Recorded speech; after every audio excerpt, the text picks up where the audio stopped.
the Muslim communities are more inward focused. But I imagine there's also a fair amount of investment coming from the Middle East and maybe some of the Uyghurs back into China. Is there any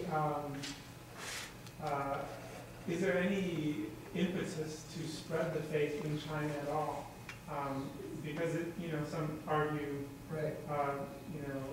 Rodney talked about monotheistic faith. It's kind of unusual that the Muslims don't have that. Well, the greatest project to study Islam in China was by Western Protestants under Marshall Dimwall in 1910.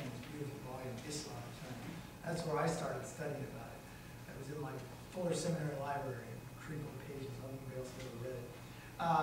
And they remarked this huge project. There was a conference in Edinburgh in 1910, and after about 50 years of efforts to convert Muslims in China to Christianity, these missionaries, mostly China Inland missionaries, kind of were scratching their heads in Edinburgh saying, why don't Chinese convert?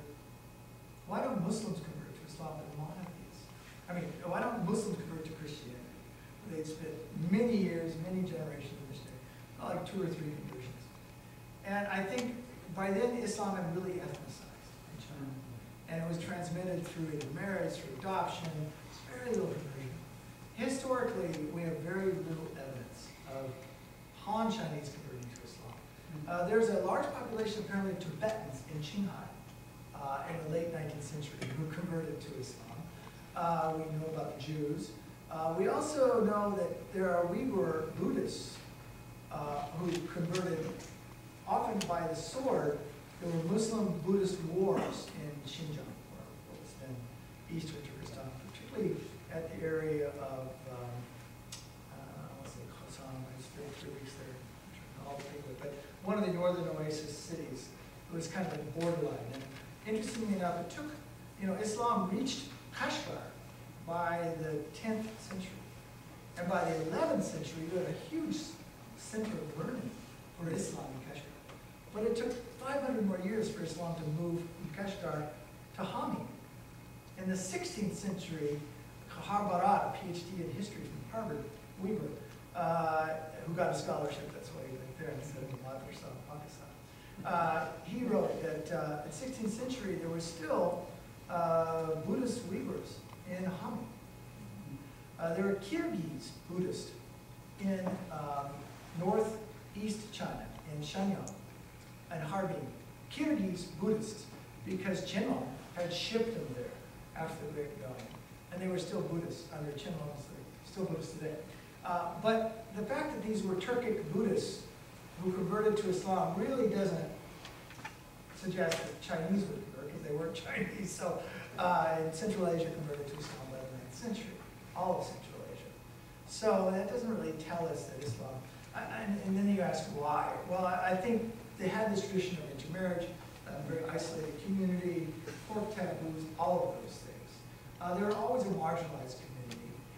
We know in the Tang Dynasty, there was an uprising of turban-headed people in Canton, in Congo, and they were massacred. And they may not have been Muslims. There's no description of them as being Muslims.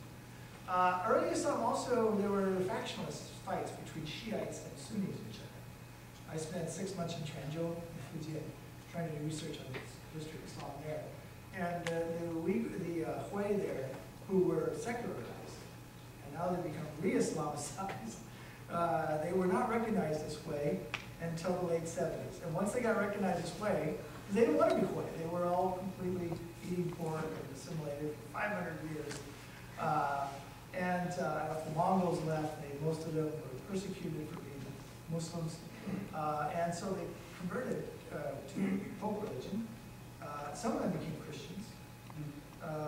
Former chair of the Shaman Dashray anthropology department, a dear friend of mine, my research assistant was a Hui, descended from a Christian Hui family in Quanzhou.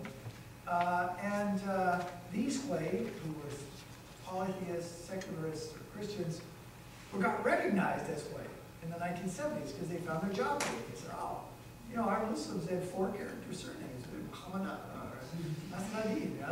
So they, okay, well, let's get Hui. We get benefits and more children, So So you have these pork Indian Hue.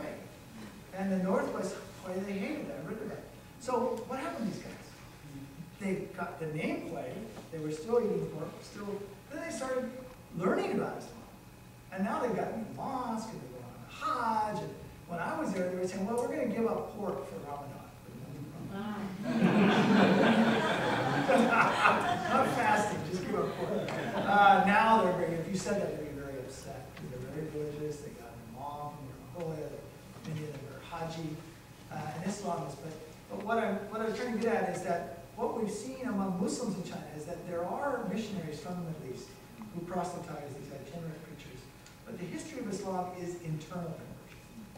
So these missionaries come in and they say, there might be Wahhabis, you don't do it right. You use incense in the worship. So I use Geertz's notion of internal conversion.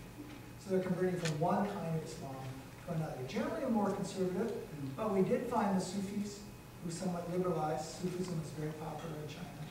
And we do find it become very divisive among the Muslims. So what happens in China with these rebellions, a lot of them, is that the Muslims start fighting among themselves. You don't believe in the right version of the Quran as I do, or you misinterpreted that scripture, just like Baptists squabble all the time. Battle for the Bible. But in China, they take out knives and they start fighting. They knock down their tomb. You Sufis worship tombs, you don't worship Allah. So they go out at night and they knock down a tomb. When I was in Ningxia one year, one faction of Sufis tore down the tomb of another sage.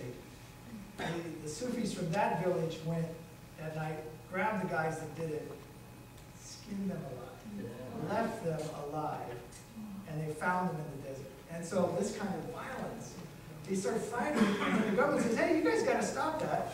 The government sends the police in and the soldiers, and the Muslims say, hey, you're oppressing us Muslims. They turn on the soldiers, and that unites them. So the government's gotten very smart about that. Now they don't send in the soldiers first. They send in the imam, the respected imam, a Sufi leader was sent in one dispute. So the government's gotten very smart on that. Co-opting a lot of Muslims in terms of trade and leadership. In the past, they didn't use Muslims in diplomacy because they were atheists and the government talking about communist ideology and trust these people. Now they love them, they use them very much more like Taiwan used. So you see internal conversion. Yeah.